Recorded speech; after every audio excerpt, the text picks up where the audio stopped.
New information tonight about that bomb threat made at Detroit Metro Airport. Turns out a disgruntled traveler created all the chaos. Federal agents claim the man did it all because he had to rebook his flight.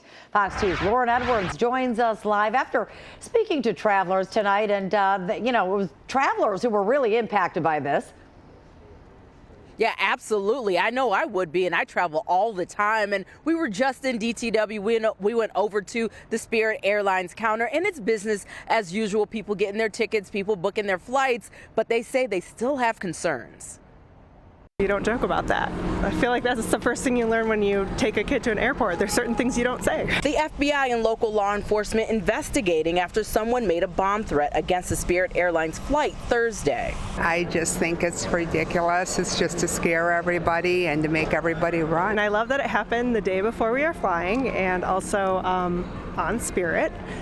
But I'm not really concerned. It's kind of annoying. I feel like it's kind of like when we were in high school and we had to worry about things like that. According to charging documents Thursday at 6:25 a.m., 23-year-old John Charles Robinson of Monroe called Spirit Airlines about Flight 2145 bound for L.A., saying that someone's going to, quote, blow up the airport. Specifically, he said, quote, they're still threatening to do it. They're still attempted to do it. They said it's not going to be able to be detected. Please don't let that flight board. The flight was canceled, passengers and crew members deplaned. The FBI says no bomb was found. I think it's a little ridiculous. I think that people need to be a little bit more consciously aware of their verbalization that they use and how a lot of times people don't think that what you say and what you do affects so many other people. FBI agents quickly learned that Robinson was supposed to be on that flight and missed it. When he rebooked and returned to the airport, he was arrested. I think he lives in a little world of himself, and thinking appropriately of other people's, again, thoughts and feelings and actions really need to take place. Robinson was charged in federal court Friday and then released.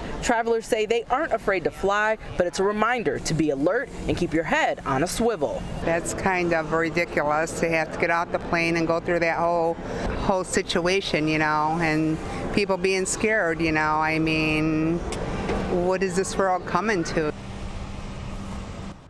Now, we tried to reach out to Robinson, but were unsuccessful. Now, as for Robinson himself, he's scheduled to return to court for his preliminary hearing on June 27th. Reporting live outside of DTW in Romulus, Lauren Edwards, Fox 2 News. Lauren, so many police resources wasted with all of this. But what do we know about the suspect? I know it was a few pages in that complaint. Anything we know about this guy?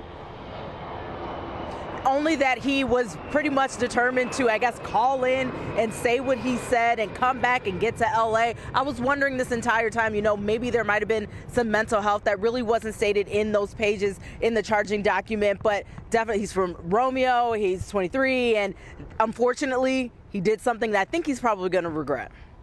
Yeah, in a lot of trouble. Thanks so much, Lauren.